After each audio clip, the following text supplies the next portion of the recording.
Welcome to a special edition of the Daily Dose of Septuagint. Excited to have you join. And today we're going to talk about something that we've introduced in prior videos, specifically as we've looked at the Psalms in Greek. That is this very fascinating topic of the Psalm superscriptions. And you'll see one on the screen there from Psalm 14/13. Had a different video on that whole psalm previously. And this is not going to be an exhaustive study of this whole issue. I'm just going to try to whet your appetite to learn more about this. Pretty interesting things going on. What are these, though? First off, what are these superscriptions? What do I mean by that? Well, whenever you're reading the Psalms in English, and you'll see it as I'll point out here in a bit, in Greek or Hebrew as well, some of them, not all of them, but some of them have these little introductory statements that are typically called superscriptions, such as a Psalm of David when he fled from Absalom, his son, something like that, or to the choir master with stringed instruments. About 116 of the 150 Psalms in the Hebrew do indeed have superscriptions. So not all of them, but a fair number of them. Some of them do not, like Psalm 1 doesn't, Psalm 2 doesn't, and so on. And what's interesting is that if you look at the 150 in the Old Greek, about 133 of them have superscriptions. And so it appears that the translator adds some here and there.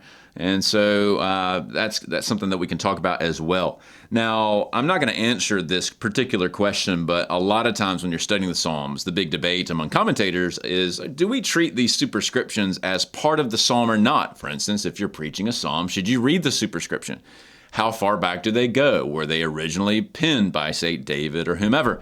That's a pretty big debate, and I'm not going to get into the ins and outs, but I'm going to focus on sort of how they were dealt with in later traditions. It is worth pointing out, though, that the superscriptions do go back as far as the evidence permits us to sort of look at anything, really, as far back as the evidence goes. And so the earliest manuscripts of any of the Psalms come from Qumran, most notably the 11Q5 scroll, although there are some others, and this is a screenshot of one of them. And in that manuscript, which, let's call it 200-ish BC, 150 BC, there's debate on that, you do indeed have superscripts. Here is one of them, in fact. In fact, notice that. There's your nice Paleo-Hebrew form of the Tetragrammaton. So you do see them implemented as far back as the evidence allows us to go. Now, whether that enables us to make this inductive leap several centuries even earlier, back to the time of David, that's the question. But we do at least have very early evidence. They're certainly pre-Christian in their origin. Septuagint confirms that. We've actually seen this previously in our tours through both Codex Sinaiticus, which is shown here. If you recall from that video, the Psalm superscriptions are typically done in red ink. Vaticanus also has these superscriptions, but they're not necessarily inked differently, but they are indented and so forth, as you can see here. And so we see those, of course, in the Greek tradition. And then once we get to the Leningrad Codex, which is the primary text used to produce the BHS text that your English Bible is going to draw on, you, of course, have these superscripts there as well. So we do have very good evidence for the antiquity of these things. But again, it remains debated as to how much farther back you can go. One thing I'll point out, just some big picture things, when we compare the history of these superscriptions with what we find in the mature form of the Masoretic text as represented in the Leningrad Codex from, call it, 1000 AD, give or take a few years, here are some of the patterns that we find. First off, sometimes the Dead Sea Scrolls evidence, specifically 11Q5, and the Old Greek as represented by Alexandrinus or Vaticanus or what have you, many times they are essentially the same as what we see in the Masoretic text, just in Greek or whatever, or just pretty much identical Hebrew in the Dead Sea Scrolls. And that happens numerous times. That shows you there's a lot of stability in the tradition, which I think maybe could argue for drawing the line even further back, even though we don't have hard evidence for it. For instance, the Song of Ascents in Psalm 126, that's consistent across the board. But sometimes the Dead Sea Scrolls or the Old Greek add a superscription where it's missing in the Masoretic. I mentioned that. That's why you end up having far more in the Old Greek. So for instance, in Psalm 104, which would be 103 in the Greek numbering, you do have a new superscript. It's just the typical to David or by David, something like that. And you do see that in 11Q5. You also see it in the Greek, but it's not in the Masoretic. If you look up that in your English Bible in Psalm 104, you're not going to see a superscript there. And I don't really think a lot of the English translations even mention this either. Or there's a hallelujah added in Psalm 105 in the Old Greek, but it's not in the Masoretic or actually in 11Q5. There's no superscript there. So you see some interesting patterns where maybe later scribes are like, hey, let's add one here. Hallelujah. And that sounds great. And then sometimes the Dead Sea Scrolls or the Old Greek differ entirely from the Masoretic. There's like, well, I don't even know what's going on. They're just totally different. So you have one in the Masoretic, but it's been modified in some way. And I want to sort of get into some of those ins and outs. Some of that could just be pure misunderstanding. It could be a different tradition. Don't know. But those are the different types of patterns that we often find. Here's an example. So in Psalm 123, the Dead Sea Scrolls add a to David right in the middle of the Song of Ascents, and you don't have that in the Greek or the Masoretic. So that's just one little example of a modification. Well, let's get into some of the Greek idiosyncrasies when it comes to the translator's work on these, because turns out had a bit of a difficult time trying to make sense of these. Let's begin with this overall observation that the translator, and I will typically use singular for that, the general consensus of scholars is that the Psalter was probably translated by one translator. There's, of course, some debate about that, or there could be maybe some other editors or something like that, but it does seem to have come from a singular translator. But either way, one of the big struggles was with the musical terminology. How do you handle words for like tambourines and choir directors and titles of like songs, the doe of the morning, that kind of stuff. And he's in good company. Like if you look at English Bibles, if you compare the NRSV and the CSB, ESV, all the different types of modern English translations and how they handle some of these terms, they're all over the place a lot of times because it's many times we're not really sure what a shiggaion or whatever is, and so. Same thing was true 2,000 plus years ago. A lot of times the translators just winging it. They're not really sure what to make of some of these really ancient terms. Perhaps their meaning had been lost, if you will, in the Hebrew community. Don't know exactly why, but you'll often see some pretty funny translations of these song words. And one of the other things you'll see is that the translator will often flip-flop back and forth between a word-for-word translation, where there's like, look, I'm just going to sort of send it. I'm going to go word for word and try to make sense of every single component of this. Sometimes they're like, I don't have a clue what this word is, so I'm just going to transliterate it. I'm just going to take each of the Hebrew word letters and turn it into a Greek letter, and it's not going to produce anything that's intelligible, but at least I tried. And then sometimes they just take a big wild guess. And so there's a lot of entertaining stuff you might see in the Greek form. And you do see some possible signs of essentially jazzing up the eschatology. Some scholars have argued that based on what you see with the translation tendencies, particularly with the superscriptions, but it also happens with the text itself, like of Psalm 110 or what have you, this eschatologization, which is probably a made-up word, but either way, maybe there's a more finely tuned sense of an eschatological fulfillment, and perhaps even an enhanced interest in David and sort of the messianic overtones of the Psalms. Now, that's a big debated point. Not everyone agrees with that, but there has been some work on sort of trying to figure out, was the scribe enhancing some of the ideology that was already there in the Psalms, that kind of thing. So that is one of the major points of sort of scholarly interest. Well, from now on, let's just sort of take a look at a few examples. Obviously, with 150 Psalms, it's impossible to cover them all, even though not all have superscriptions, but we have over 100 of them. So I'm just going to give you a little taste test of some of the patterns that we sometimes see. Let's begin with Psalm 4. And on the left, we're going to have the Hebrew tradition as we find it in the Masoretic, although, as I mentioned, a lot of times the Dead Sea Scrolls match it up really nicely. And then on the right, we'll have the Old Greek. So we have here, to the choir master, lemenetziach, and that is a word that we're not sure what exactly it means, but most translations take it as some sort of musical term for whoever's playing the band, if you will. And then with stringed instruments, a psalm of David, a Mizmor le David. Now, we'll get into this le David here in a second. Almost always, with this lemenetziach, the Greek translator takes it as eis tot telos, which, if you just sort of translate that into English, it basically means unto the end. And this is one of the ones where folks are like, maybe that's an eschatological kind of idea. Why is that? Well, if you know your Hebrew, the netzach sort of root there can mean like end of an era, something like that. And so it appears that the translator here has maybe pointed this differently or just understood it if it didn't have vowels, of course, back in his day, to refer to an end of a time period kind of thing. And so he's like, well, I'm just going to say the lamed there as ace and the menetzeach as the telos, unto the end. Doesn't make a ton of sense, honestly, but that's what they do with the menetzeach. They don't take it as choir master.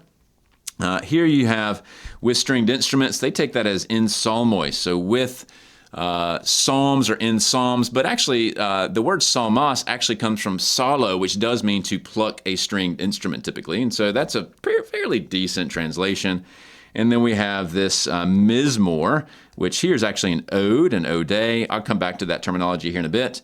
And then pretty much consistently, the translator takes this very debated le David here. If you know your Hebrew Psalms, that's a big debated term. Is it to David, for David, by David, about David? Almost always the translator just takes it with that dative. To David, leaves it very wooden. It's just the dative to David.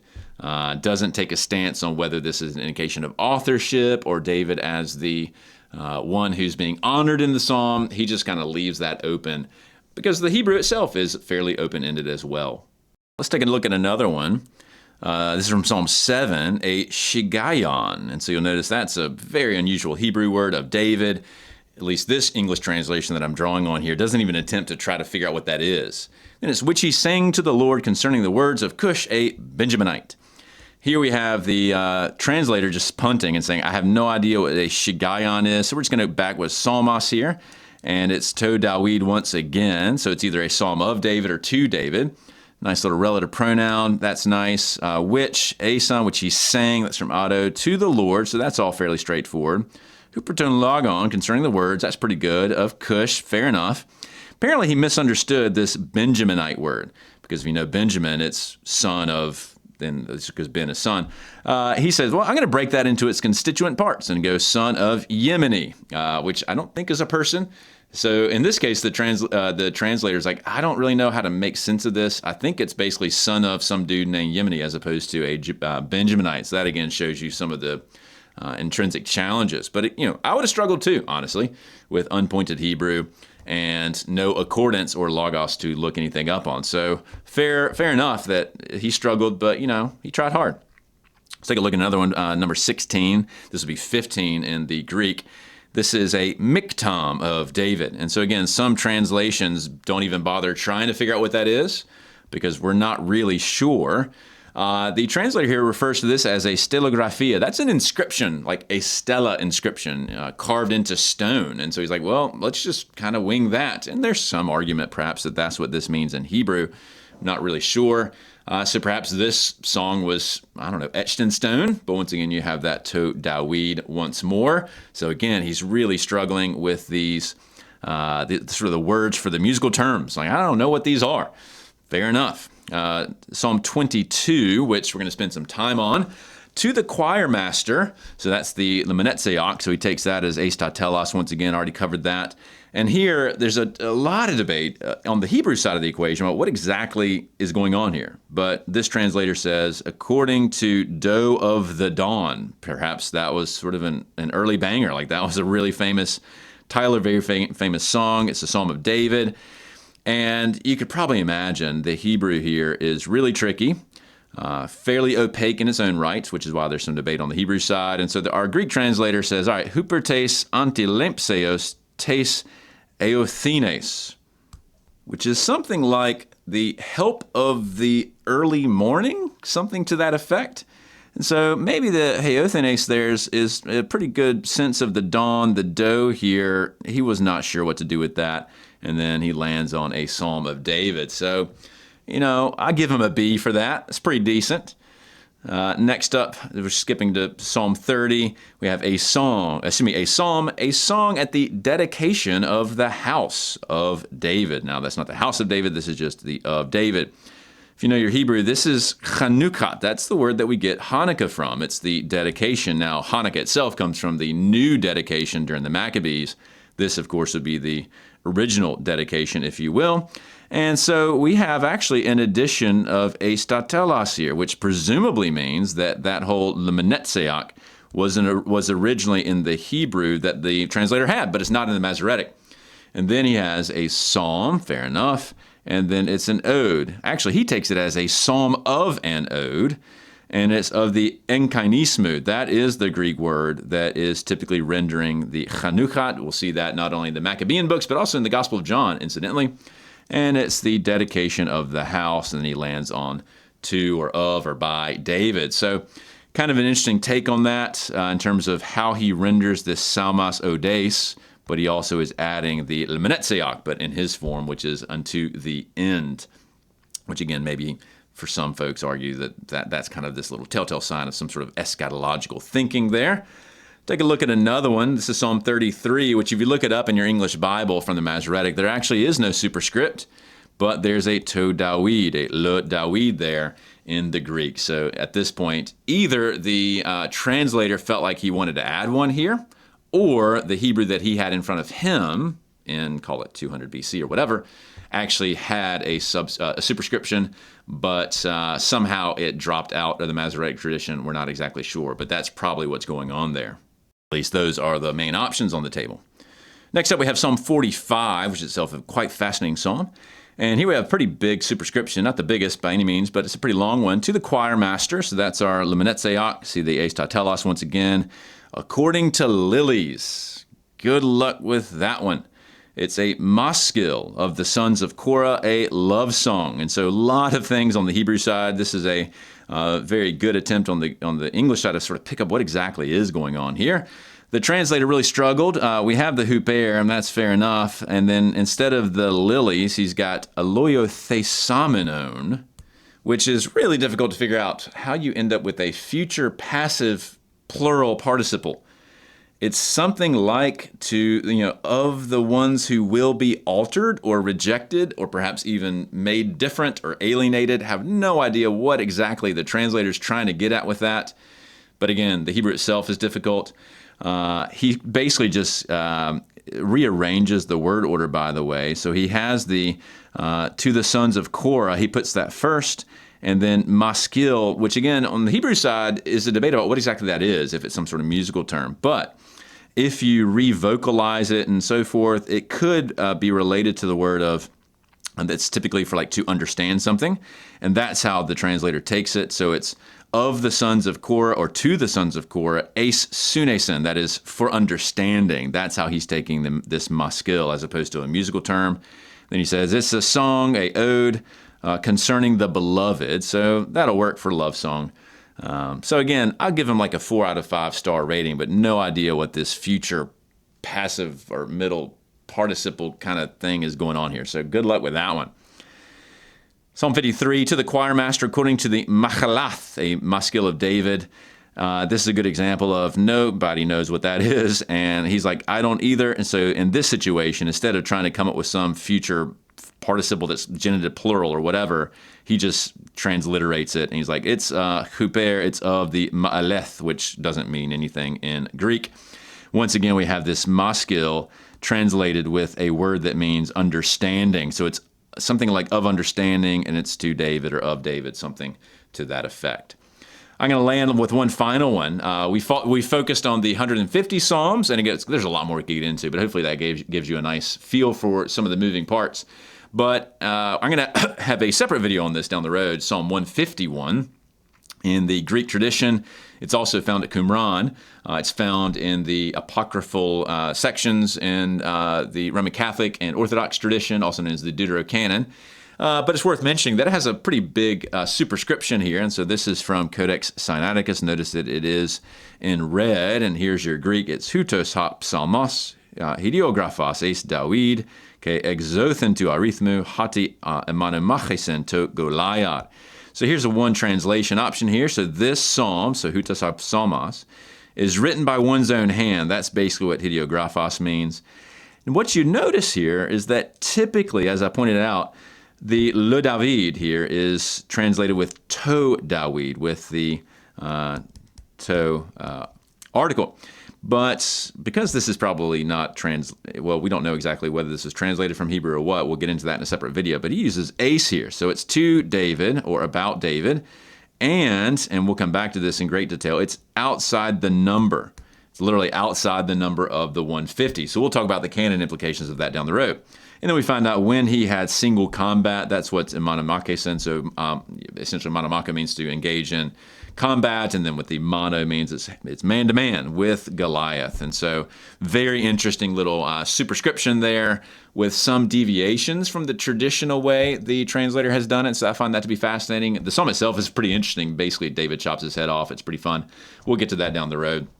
I'll mention one final thing in passing in terms of what do we make of the terminology that we've seen throughout these superscriptions. Within certain branches of the Christian tradition, there is a perspective that the Christian church should only use the canonical 150 psalms in their corporate worship. This is typically called exclusive psalmody. And I don't really have a dog in this fight. So I'm not going to sort of either be pro or against the overall picture or the overall position per se. I just want to address one particular plank in the case for it. This is not the whole picture. This is not the only thing that proponents of exclusive psalmody draw on, but it is often argued that at least one telltale sign that we should only use these canonical 150 psalms and not have new hymns and that kind of thing is derived from Ephesians 5:19 and Colossians 3:16, these two epistles of Paul, where he says very similarly in both situations that we should exhort one another, sing to one another in psalmois, hymnois, and odais pneumatikais. And if you've been tracking, we've seen psalmos a lot already in this video. We've seen hymnos as well, and we've seen ode. Those are the three main words. Now, the basic argument, as I understand it, is that since Paul says we should sing each other psalms, hymns, and spiritual songs, and since these words do show up in the superscriptions of the Psalter in Greek, he's basically saying only use those. And let me give you some of the stats here. So psalmos is used about 70 times in the Greek Psalter, in the superscriptions. Sometimes it is used in verses as well. So my sort of back of the envelope math, with roughly something like 70 that are just in the superscriptions.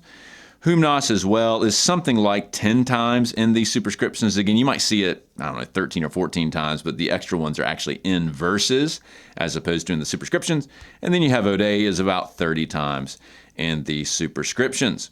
And so they're not in every song, of course, but the basic idea is that Paul is in some sense alluding with that phrasing to the superscription tradition in the Old Greek Psalter and therefore sanctioning these particular psalms. Or put differently, when he uses this language, is he alluding to the Greek Psalter and therefore limiting the church to these compositions? Now, again, just to be clear, those who are in support of exclusive psalmody, this is not the only argument they make. However, often you'll see that this is at least an argument that they will make. So how might we interact with this? I'll just point out a few things. I'm not trying to make some sort of overarching case for or against it, but I do think the lexical argument in terms of how psalmos, hymnos, and ode are used, and somehow trying to tie Paul to the exclusive use of the Greek Psalter has a few holes in the argument. Now, obviously, proponents of exclusive psalmody have thought through this, but I would just point out that it's not necessarily a slam dunk. So, as an example, in the Greek tradition, in the Septuagint tradition, psalmos is also used for the Psalms of Solomon in Codex Alexandrinus and others. And so, what do you make of that? Or, another example, hymnos is used for Judith's song. If you know the apocryphal work of Judith, after she wins her battle, she sings a big song. And then ode is used, for instance, for the Septuagint odes. It's also used in the superscriptions of several of the Psalms of Solomon. Now, I personally, of course, take these writings to be part of the Apocrypha, not inspired scripture. It's a different issue for a different day, but I've written on that topic. And so the fact that you have the psalmos, hymnos, and ode used there, and Paul, I think, is definitely aware of some of these. He's, I think, conversant with the Apocrypha, particularly Wisdom of Solomon, perhaps First Maccabees, and some other writings. There's no reason to think he wasn't aware of Judith and others. Those things circulated far and wide in the Jewish world. He would have been aware of this more broad use of these three words. Moreover, and here's kind of an interesting observation once you move away from the Old Greek, as we've already seen, the Masoretic vocabulary for all of these compositions is kind of all over the place. There's a lot more terms, the shigiones and the limonetseox and all that kind of stuff. It's not just three of these. And As we've already seen, a lot of times these words are used when this translator clearly doesn't know what he's supposed to be doing here. He's just like, well, I'm just going to use psalm here because I have no idea what that word is. I don't know what a maskil is and that kind of stuff. In other words, the Masoretic text doesn't limit us to this specific vocabulary. It's far more diverse. Here's a weird place, then, that I think the exclusive psalmody folks end up. Most, if not all of them, that I'm aware of, they hold to the supremacy of the Masoretic text, as I do as well. It's the normative text for the life of the church. But when they want to talk about the exclusive use of these psalms, hymns, and spiritual songs, they pivot to the Old Greek because they think that's what Paul's doing. But that puts them in a weird position because they only want to use the text of the Masoretic, but they want to use the superscriptions from the Old Greek. But as soon as you do that, you open up all the other baggage that comes with the Old Greek, namely the extra writings that circulated around and also use this vocabulary. So I find that to be a bit of an interesting place of perhaps a bit of internal contradiction. Moreover, and this is beyond just Septuagint stuff, other songs were definitely used in Israel's worship. For instance, the Song of Moses was sung by Israel. It was included in the Septuagint Odes. It's even mentioned in the book of Revelation, but it's not in the canonical Psalter. So is that fair game or not? David had a lament when he finds out that Saul and Jonathan had died. He writes it in 2 Samuel 1. In fact, it's recorded in the book of Jashar, and he specifically taught it to Israel to sing. But it, again, is not in the canonical Psalter. So can we sing that or not? Moreover, Solomon is described as writing 1,005 songs, but only a few of them make it into the canonical Psalter. What do we do with those? Presumably they were circulating on the top 10 list in ancient Israel, so that's mentioned in 1 Kings. There's a few others as well. So what do we do with these extra songs that Israel sung? They are in the Bible, but they're not in the 150. Moreover, if you look at the life of the Second Temple community, they did sing other songs. Qumran has lots of other songs that are sort of interwoven with the canonical Psalter. Wisdom of Ben Sira has a song that's tacked on. The Cairo-Geniza hymns have lots of interesting songs about David. You have additional songs in the Syriac tradition, Psalm 152, 53, 54.